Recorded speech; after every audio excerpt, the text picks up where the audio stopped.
El mensaje de hoy, estamos en esta serie de El Nuevo Normal, Mismo Dios. ¿Sabes que Dios no cambia? Es interesante este mensaje porque cuando le pusimos título, yo no había visto que una de las personas más significantes en mi vida, que es uno de mis mentores y sirve como cobertura aún de mi vida y de esta iglesia, el pastor Cash Luna, recientemente habló un mensaje. Yo lo escuché después de que nosotros veníamos preparando este mensaje. Como equipo salió este tema y ya lo teníamos, y luego yo veo, y bueno, es muy diferente a lo que yo preparé, pero quiero recomendarte que lo veas también. Tiene más o menos el mismo título de este mensaje. Puedes ir a YouTube, Casa de Dios Guatemala, y ahí lo puedes ver. Pero este mensaje que tiene que ver con que Dios es el mismo, es que Él es el mismo ayer, hoy y siempre. Dice Malaquías, quiero que vayan en sus Biblias a Malaquías. Ese es el lugar donde casi siempre en las iglesias se va a hablar de la ofrenda. Pero en este momento quiero mencionar solo uno de los versos. En el verso 6 dice, porque yo Jehová no cambio. Por esto, hijos de Jacob, no habéis sido consumidos.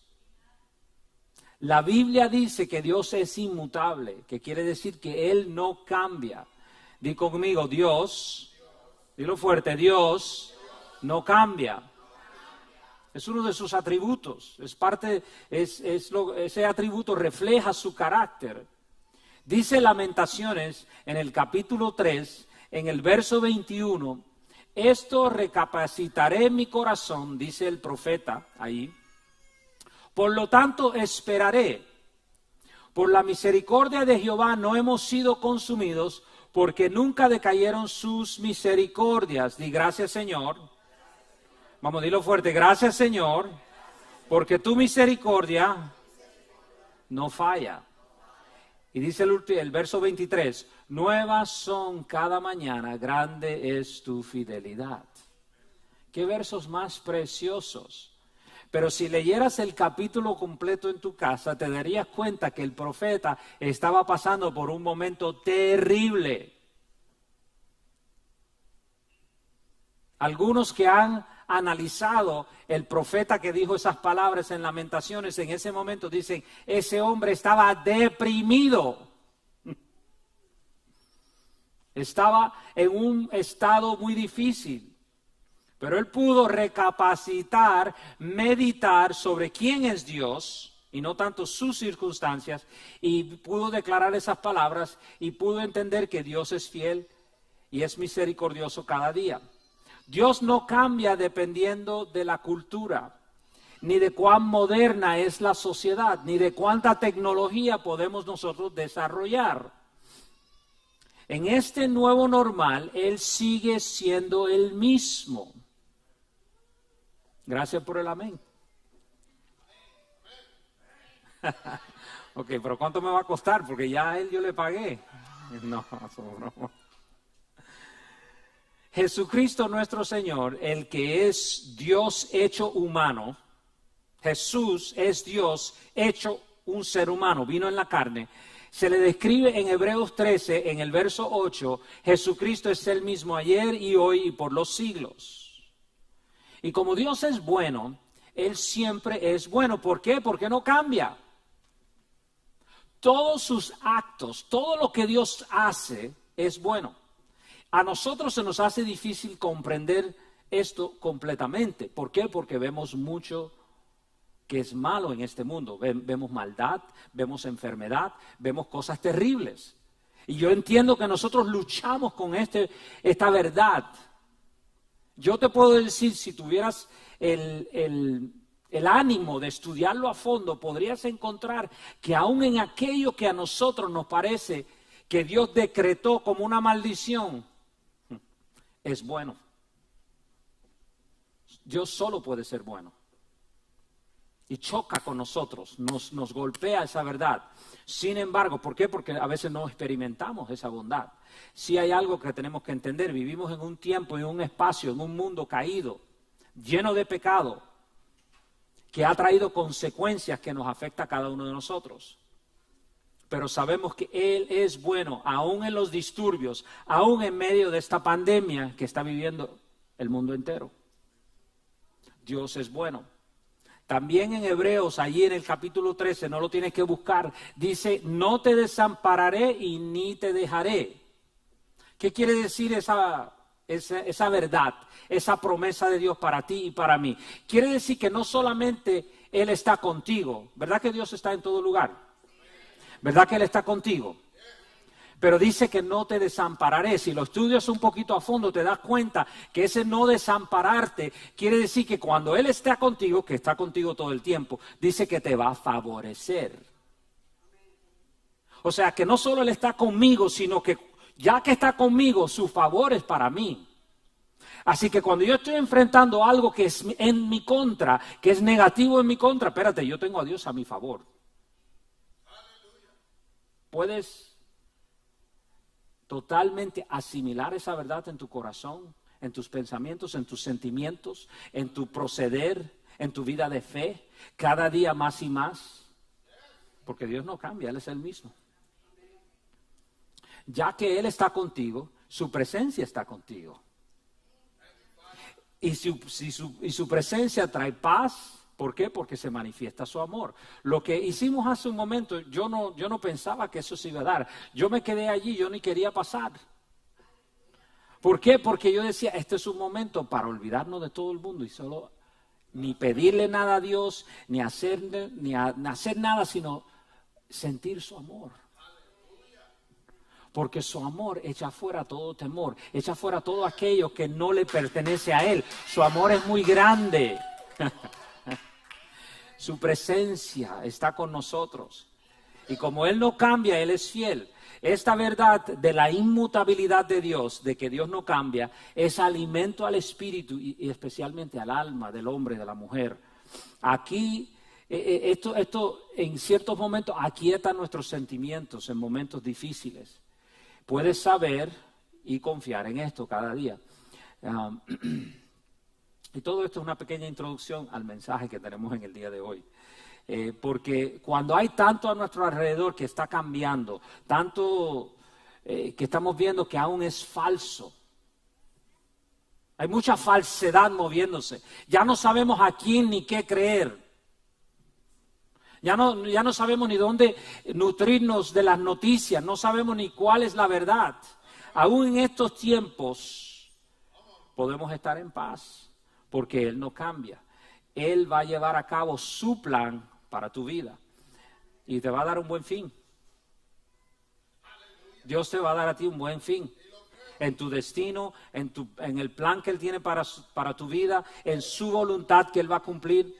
Dice el famoso verso, muchos hemos oído este verso en Jeremías 29:11, dice, porque yo sé los pensamientos que tengo acerca de vosotros. Di conmigo, gracias Señor. Porque tú sabes lo que piensas de mí. Ahora di bien fuerte, ayúdame a pensar de mí mismo como tú piensas de mí. Yo no me puedo dar el lujo, tú no te puedes dar el lujo de pensar algo diferente de lo que Dios piensa de ti. Pero muchas veces nos miramos en el espejo y pensamos algo diferente. Y quizás no te miras en el espejo, pero por lo menos piensas, no, es que yo no sé si eso es para mí. La verdad que sí, yo creía esa promesa, pero no sé si eso es para mí. No podemos darnos el lujo de estar pensando cosas que Dios no piensa de nosotros. En este día yo quiero continuar en ese caminar de comer un poquito de carne. ¿A quiénes les gusta la carne? Me disculpan los vegetarianos, pero no saben de lo que se pierden. Porque no hay nada como la carne. Los hombres dicen, amén. Siempre los hombres somos carnívoros, casi todos.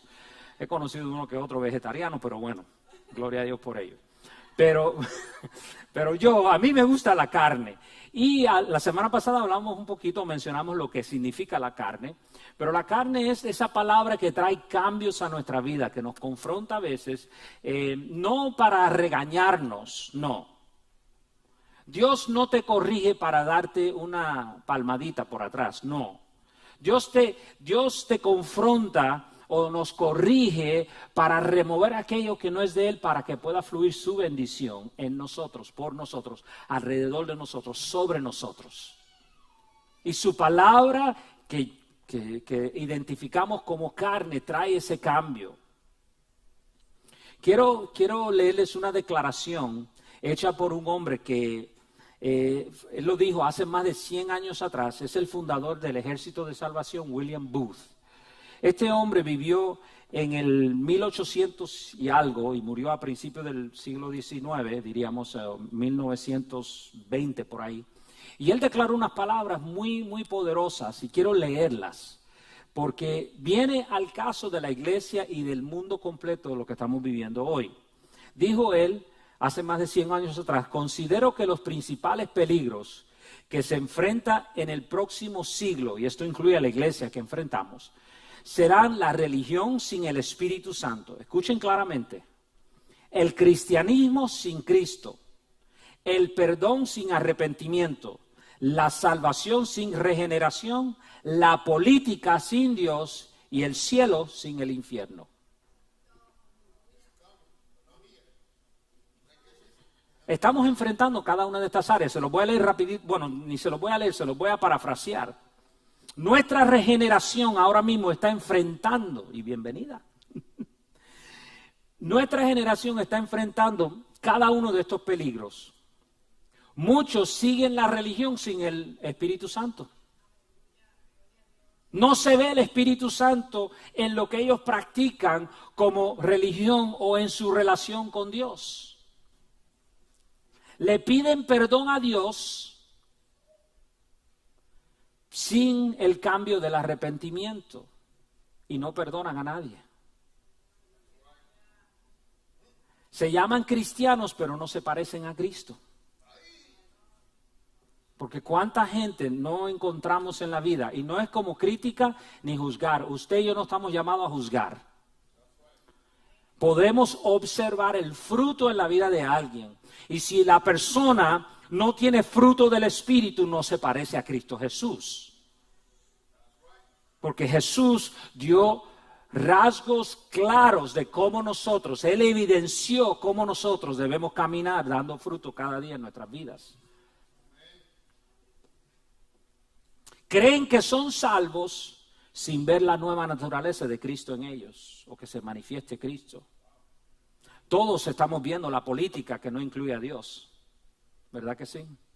Pueden mover su cabeza y decir que sí, porque lo que hacen es usar a Dios, pero Dios no está incluido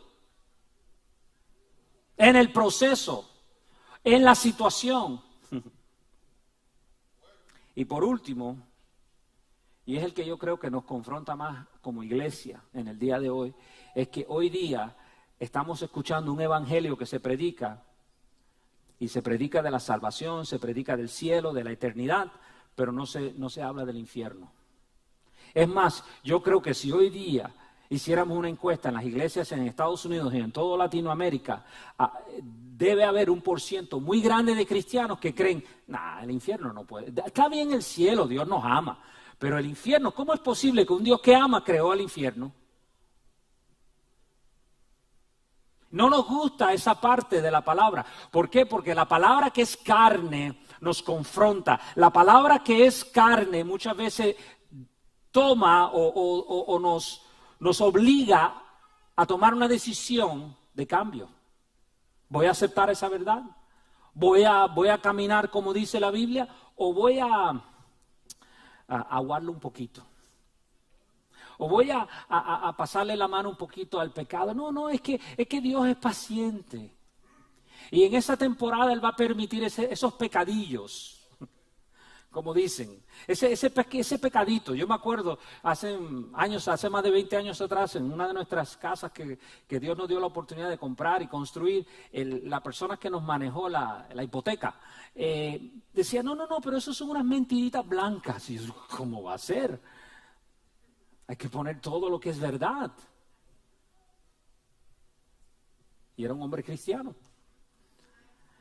Pero el punto no es juzgar ni condenar. Lo que estoy hablando es que la iglesia está siendo llamada a entrar en un tiempo, en este nuevo normal. ¿Por qué? Porque Dios no ha cambiado. Nosotros somos los que hemos cambiado. Nos hemos movido de su estandarte. Nos hemos movido de sus principios.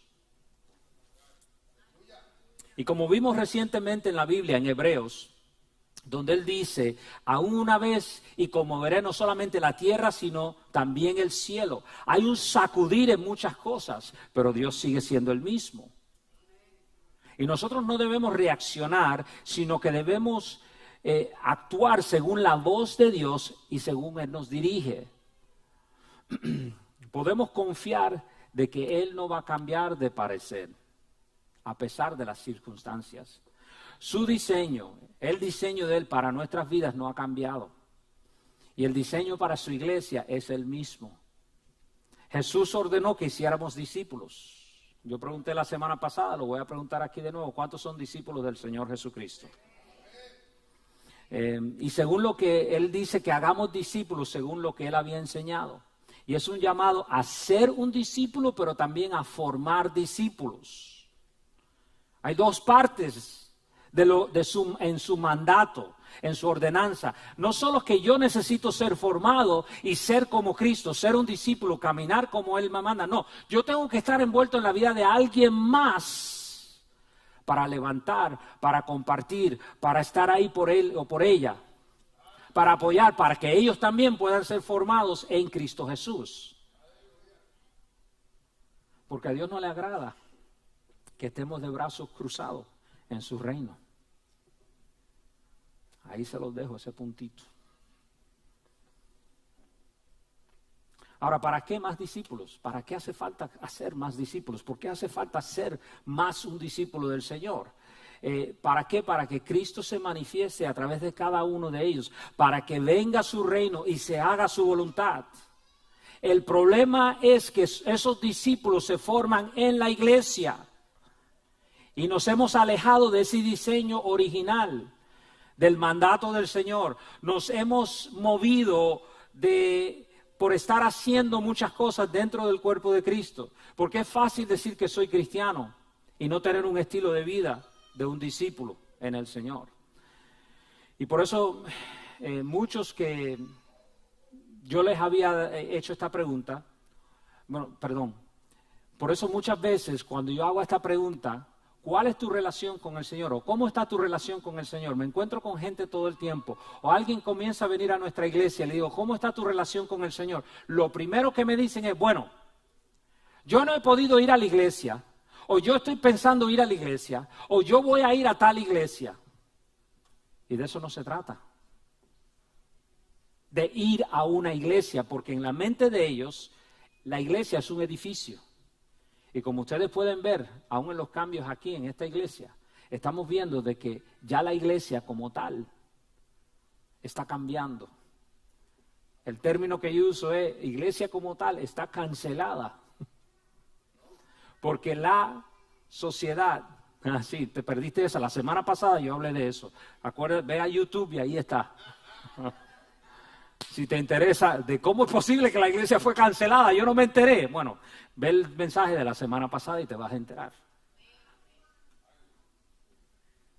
Pero la iglesia como tal está siendo sacudida, estremecida. Hablábamos esta semana con Eliezer de ese estremecimiento que estamos padeciendo como iglesia en todo el mundo. Y nos ha afectado, nos ha obligado a movernos hacia adelante en fe, caminar en fe, hacer las cosas diferentes. Pero yo creo que Dios está en control, Dios no ha cambiado, Dios sigue hacia adelante con sus propósitos, con sus planes. Y no ha cambiado el plan para tu vida. Puede ser que tú lo hayas retrasado, lo hayas puesto en pausa, pero Él no, Él está listo, Él está así como que, listo. Cuando tú te muevas, Él se mueve.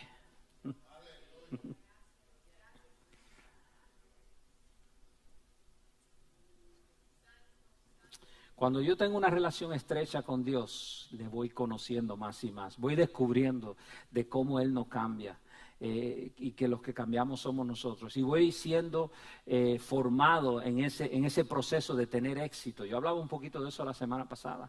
Dios quiere que tengas éxito. Y te digo, Dios quiere que tengas éxito. Dios quiere que tengas éxito. Dios quiere que tengas éxito. Ya lo creyeron, gloria a Dios. Yo soy un buen vendedor. Ahí está, que lo crean.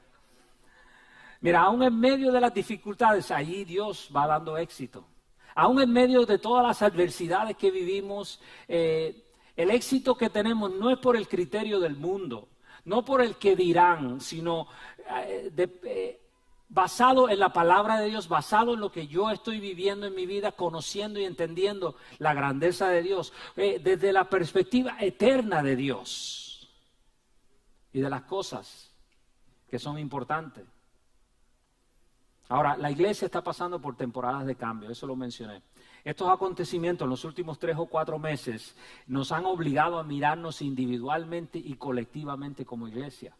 ¿Has estado meditando de dónde estás en relación a los eventos del mundo? ¿Qué está pasando en todo el mundo? ¿Qué está pasando en mi vida? ¿Cómo todo esto va afectando mi vida? Y mirar, o por lo menos mirar el estandarte de Él y mirar o analizar cómo estamos, no usando la comparación de otros. No te compares con nadie más. Iglesia, no te compares con otras iglesias, eso es un error. Tú y yo podemos aprender de otros, sí, pero no estar comparándonos de que, bueno, ellos tienen y por qué nosotros no, o aquel tiene un carro bonito y por qué yo no, ¿seré que yo estoy mal?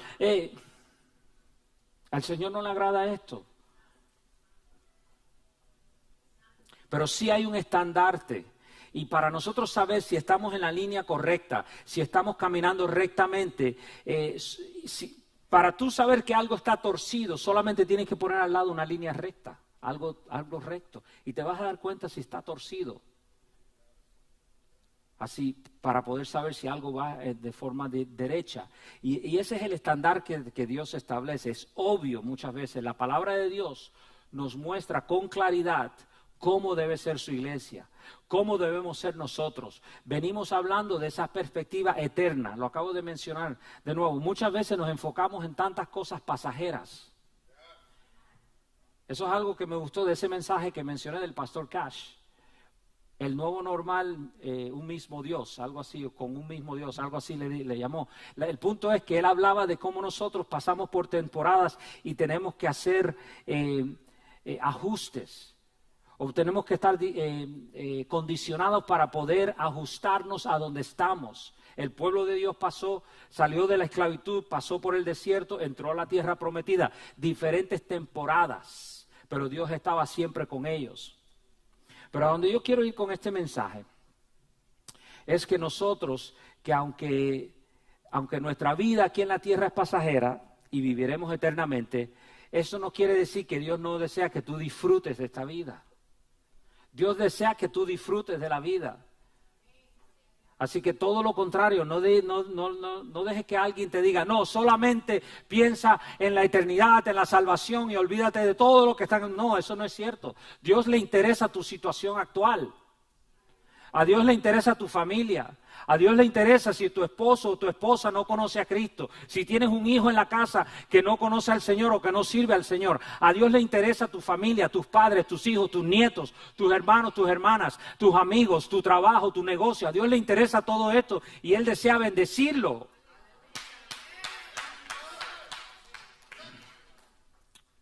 Ahora, Él desea darte cosas buenas, solo que no te olvides de dónde vinieron esas cosas buenas. Y si te olvidas y te enorgulleces, hay consecuencias. En el mensaje anterior, ahí en Judas 3, quiero regresar a ese verso que leímos. Judas solo tiene un solo capítulo. Y si deseas más información sobre quién es Judas, por qué esa carta, algunos le dicen el libro de Judas, ve el video de la semana pasada. Pero quiero leer este verso para aprovechar el tiempo. Dice en el verso 3, amados, por la gran solicitud que tenía de escribiros acerca de nuestra comunión, de nuestra común salvación, me ha sido necesario escribiros exhortándoos. O sea, este apóstol, que escribe esta carta, está exhortando, está animando. Dice que contendáis ardientemente por la fe que ha sido una vez dada a los santos. La clave aquí es contender. Di conmigo, contender. Ponernos en una posición de guerra. También habla de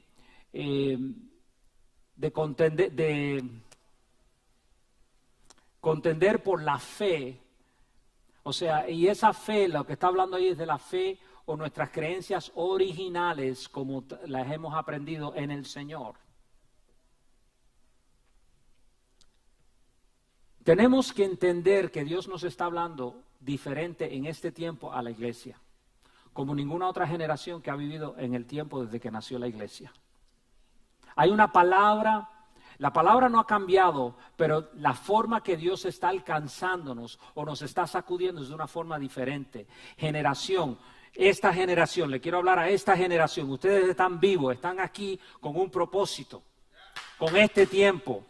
En el 2020 estás vivo. Y sabemos que sí, hay cosas que están afectando a esta generación. Como mencioné hace un rato, hemos sido estremecidos. Pero en este verso, donde dice contender ardientemente por la fe, está hablando de que nosotros tenemos que estar dispuestos de batallar, de pelear. Y aún en el medio de esa contención a veces hay caos. El Señor me hablaba en el día de ayer, creo que fue ayer o antier, en el carro, y el Señor me dio esta declaración y quiero leerla porque yo la tuve que escribir. Dice que Dios toma el caos y crea una obra maestra. No levantes la mano, pero si estás viviendo un caos, quiero decirte que Dios puede tomar el caos que estás viviendo, toda esa locura, toda esa situación y hacer algo precioso. Era lo que yo visualizaba. Dios puede hacer lo imposible, pero nuestra parte es creer y caminar por fe. Así que es hora de arriesgarnos. ¿A cómo arriesgarnos? Arriesgarnos en caminar creyéndole en fe.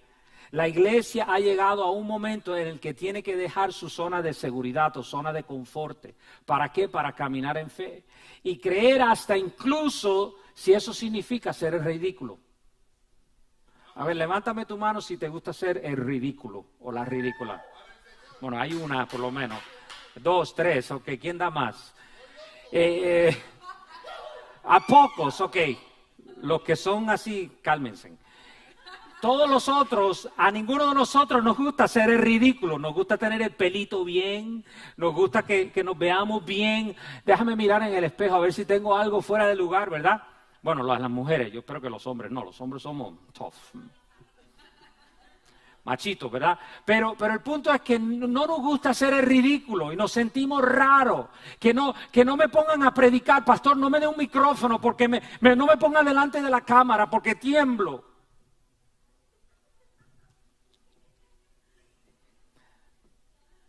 Es hora.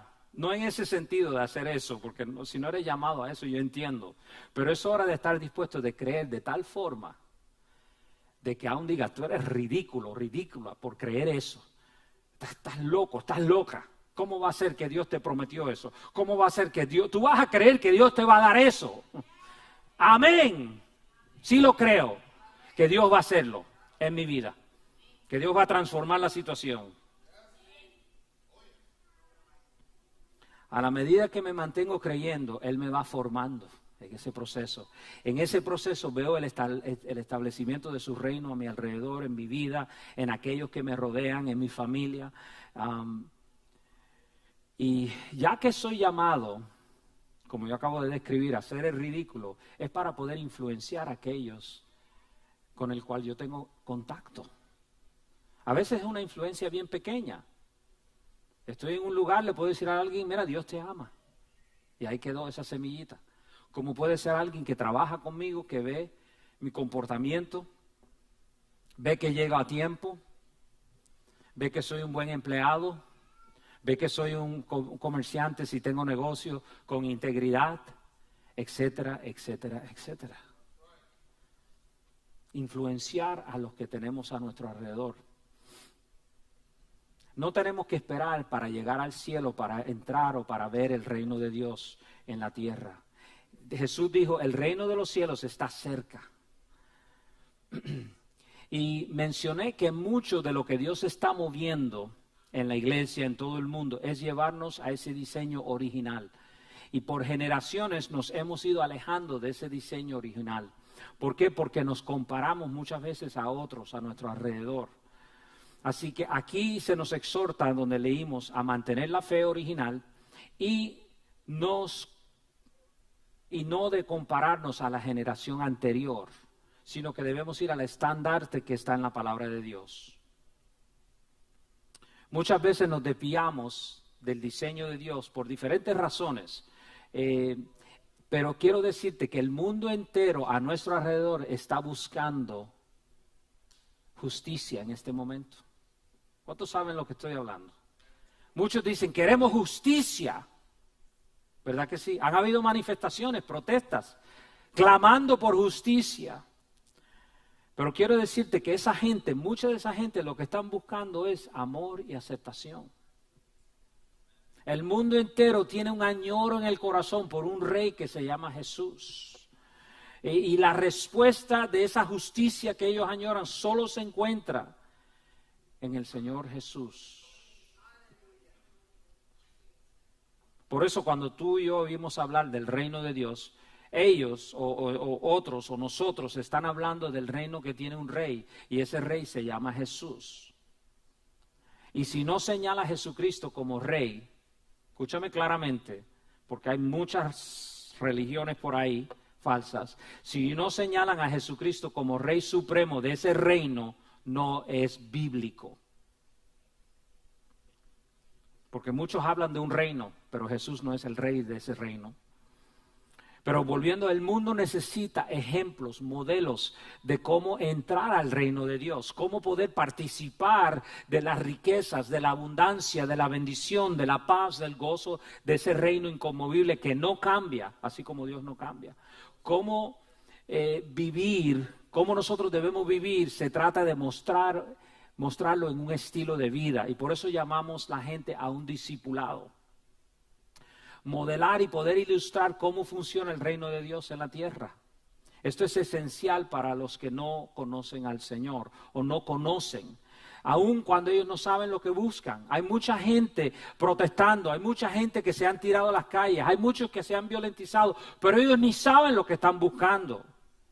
Por eso debemos mantenernos creyendo sus promesas, que no cambian, venciendo adversidades, porque Él no cambia. Uno de esos versos que tocamos la semana pasada en Judas, en el verso 8 dice, porque solo tiene un capítulo para los que no me escucharon: no obstante, de la misma manera también estos soñadores mancillan la carne, rechazan la autoridad y blasfeman de las potestades superiores. Cuando habla de soñadores, está hablando de gente que tienen una fantasía, que tuercen el mensaje de fe, del evangelio de fe. ¿Para qué? Para lograr sus objetivos personales. Y si nos mantenemos en su verdad, en amor, no caeremos en esas fantasías que dice ese verso. Yo, hablando de mi mentor, él tiene un mensaje que está preparando, un libro, no sé, que él me ha hablado de eso. Muchos cristianos en el día de hoy han reducido a Jesucristo a un tema, a una figura que parece literalmente una fantasía. ¿Por qué? Porque han definido sus verdades y sus principios de acuerdo a sus criterios. Y eso no es bíblico ni es correcto. Si yo voy a definir una verdad de Dios, una promesa de Dios, un principio de Dios, aquí se define con esta palabra. No lo que a mí me concierne. El amor de Dios es así y asao. Y porque yo estudié el amor de Dios, ahora yo lo voy a definir según mi criterio. No, el amor de Dios es el amor de Dios. Y quiero decirle que el amor de Dios es fuerte. El amor de Dios no es blandito. No es que no te va a confrontar o no te va a decir la verdad. No, el amor de Dios siempre se da dentro del contexto de la verdad. Nunca saques una verdad para tratar de atacar a alguien. Porque la verdad de Dios solo se da dentro del contexto del amor de Dios. Pero volviendo al punto, es que muchas veces muchos han tomado literalmente la palabra de Dios y lo han puesto a sus criterios. En el verso 24, allí mismo, en esa carta de Judas, en ese mensaje de Judas, dice: y aquel que es poderoso para guardaros sin caída y presentaros sin mancha delante de su gloria con gran alegría. Nosotros miramos esto la semana pasada. Quiere decir que esta promesa dice que no va a permitir que tropieces. ¿Qué promesa más buena? Di gracias, Señor. Vamos, dilo fuerte. Gracias, Señor, porque tú me guardas sin caída. Eso es una promesa grande. ¿Qué clase de promesa? No solo te va a guardar de caer, de hacer las tonterías que describíamos, de caer en esas trampas, sino que te va a presentar perfecto para su gloria. Él es todopoderoso para poder hacer esto. Él es capaz. ¿Cuántos saben que para Dios no hay nada imposible? ¿Cuántos saben que para Dios no hay nada imposible? Acá me creen por lo menos. Para Dios no hay nada imposible. Y Él puede guardarnos, pero en los versos anteriores, quiero ir ahí rapidito, dice, verso 20, pero vosotros, amados, edificando sobre vuestra santísima fe, orando en el Espíritu Santo, conservaos y conservar. Dice, conservaos en el amor de Dios, esperando la misericordia de nuestro Señor Jesucristo para vida eterna. Él te guarda sin caída, pero antes de decir eso, dice que nosotros debemos permanecer en su amor, en pureza, en fe, donde no mezclamos nuestra fe con cosas del mundo, no torcemos las cosas, sino que nos regimos por lo que es el Evangelio original. Es el nuevo normal para su iglesia. Y también dice ahí orando en el Espíritu. Quiero pausar un rapidito y después de esto vamos a cerrar ya el mensaje. En ese verso leímos orando en el Espíritu. De todos los dones, sabes que hay un don que es el de hablar en lenguas, que es dado para que nosotros nos edifiquemos. ¿Quiénes saben lo que estoy diciendo? Okay. Muchos de ustedes conocen. Okay. Pero yo creo que algo que es bien importante, que incluye orar en el Espíritu, es cuando tú y yo estamos fervientemente orando, especialmente cuando estás orando por alguien más. Y a mí me ha ocurrido, donde de momento estás orando en el Espíritu y tú te das cuenta que es Dios el que está usando tu boca. Por eso muchas veces ustedes ven en los de la alabanza y la adoración, o cuando nosotros venimos, ese es el Espíritu, que estamos hablando en el Espíritu. Aquí el mensaje nos anima a hacer esto en nuestras vidas. Volviendo al punto de conservados en su amor, ¿qué quiere decir esto? Es que lo amemos a Él, pero también incluye amar a nuestros hermanos. Si yo permanezco en su amor, entonces veremos el cumplimiento completamente de esa promesa que nos va a guardar sin caída. Pero permanecer en el amor de Dios no solo es amarlo a Él, lo que hicimos hace un rato, Señor, qué rico, te amo. No solo eso, y eso es importante, sino amándonos los unos a los otros. Estar pendientes de que tu hermano esté bien, de saber, de conocer, de estar envuelto, de usar tu capacidad para usar tus recursos para la bendición de otros. Yo sé que en el día de hoy, y con esto pues vamos a cerrar este mensaje, yo sé que en el día de hoy, yo por lo menos personalmente, cuando estuve preparando este mensaje, me sentí que estaba tomando, porque aquí hay mucho más, me sentí que estaba tomando de una manguera de bomberos. Así de mucho y tan rico es este tema. Pero quiero animarte, no dejes de escuchar el mensaje de la semana pasada para traer en contexto este mensaje del día de hoy. Porque ahí hay varias áreas que nosotros tocamos que tienen que ver con cosas que no solo confronta a la iglesia en general, nos confronta a nosotros como individuos. Como por ejemplo, la semana pasada tocamos con los que se quejan. ¿Habrá alguien aquí que alguna vez se haya quejado? Déjame ver la mano. Solo una hermana, yo me uno a ti. ¿Quién más se ha quejado alguna vez en la vida? Yo me quejo todo el tiempo y después tengo que... Y después a pedir perdón se ha dicho, ¿verdad? Pero le menciono esto porque yo sé que por lo menos en mi experiencia esta semana, tuvimos una semana muy difícil. Hubieron muchas cositas, comenzando desde que se rompió una línea de agua, no sé ni dónde. Miren esto, me vienen y me tocan a la puerta los de la ciudad que me cambiaron el meter, ¿cómo se dice? El metro, el medidor del agua. Mira, te pusimos uno nuevo, pero queremos decirte que tienes un liqueo. ¿Cómo así? Pero si no había liqueo antes y ahora hay, ustedes tienen que haber. No, nosotros no fuimos porque eso es de ahí para allá, nosotros estamos de aquí para acá. $1,000. ¡Auch! ¡Ay, Señor! Entonces pasaron muchas cositas como esas, ya ni me acuerdo de tantas, y yo me quería quejar. Pero como ya yo había leído ese verso la semana pasada, el Señor me daba cocotazo con el verso, no te quejes. Entonces, ok, no me quejo, Señor, tú estás en control, tú sabes las necesidades, tú sabes las luchas. Pero vamos a hacer esto, vamos a hacer aquello, vamos a comprar aquello, pues salió mucho más.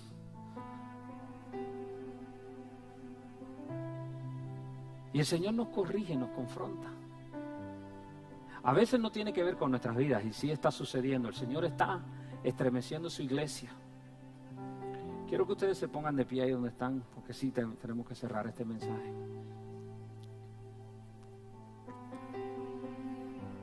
En estos versos que estudiamos la semana pasada y hoy, o sea, esa carta de Judas comienza con una exhortación y termina con una promesa asombrosa. Pero en el medio hay muchas cosas que tenemos que analizar y mirar. Y ver que a veces confronta a la iglesia. Por ejemplo, ahí habla de algunos que se movían en rebeldía. Otros que tomaron el camino del celo, de la envidia. Otros que se trataban de lucrar de las cosas del Señor. También allí la semana pasada vimos gente que no saben honrar. Y yo estoy creyendo, una de mis peticiones al Señor es que esta iglesia se levante honrando el cuerpo de Cristo, especialmente los hermanos localmente, honrando a Cristo en ti, en cada uno, los unos con los otros. ¿Qué significa eso, honrar? Pues yo no me voy a enfocar en tus defectos, sino me voy a enfocar en lo que Dios te dio a ti, de su depósito. Y somos todos diferentes, pero está Cristo en cada uno de nosotros. Y hay que honrar a Cristo en cada uno de sus vidas. Hay un depósito de Dios en tu vida. Hay la persona de Dios en ti. Y tú dices, quizás pero yo soy muy calladito, yo no hablo, yo no me paro detrás de un micrófono, yo no canto, yo no entiendo la computadora así como Kenny y otros. Yo no sé operar cámaras, yo no sé. No se trata de eso. Se trata de poner los recursos a la disposición del Señor. ¿Y cuál es el recurso más importante que le podemos dar a Dios? No es tu dinero, es tu vida, es tu servicio, es tu actitud, empezando con honrar a tus hermanos y tus hermanas. Cierra tus ojos conmigo y déjame declarar estas palabras sobre tu vida. Y con esto terminamos. Señor, dales esa pureza de fe de la cual venimos hablando. Ese evangelio original a cada persona que está aquí. Que no cambia, Señor. Aleluya. Gracias por tu misericordia y tu gracia, que no cambia, que es infinita. También yo quisiera orar. Quiero que unas tu fe con mi fe y oremos por aquellos que no tienen la vida eterna. Quizás hay alguien escuchándome en este momento que nunca le ha entregado su corazón al Señor. O quizás lo hizo en algún momento y se siente lejos de Dios. Yo quisiera hacer esta oración todos juntos. Y los que se sientan cómodos en levantar sus manos conmigo, levanta tus manos. Lo hacemos en señal de adoración, pero también hay un significado. Significa rendición. Padre, en esta hora nos rendimos delante de ti. Y te pido que uniendo mi fe con mis hermanos y mis hermanas, tú alcances el que no te conoce. Y si hay uno que está escuchando en este momento, que nunca le ha entregado su corazón al Señor Jesús. Padre, si hay alguien que está ciego espiritualmente, o si hay alguien que se siente lejos de ti, Padre, en esta hora alcánzales en el nombre de Jesús. Y para ayudarnos los unos a los otros, digan conmigo todos juntos: Señor Jesús, hoy te abro mi corazón y te declaro, dilo fuerte, te declaro como mi Señor y mi Salvador. Perdona mis pecados. Gracias porque tú me das la vida eterna en Cristo Jesús. Lléname de tu Espíritu Santo. De hoy en adelante quiero ser diferente. En Cristo Jesús. Amén.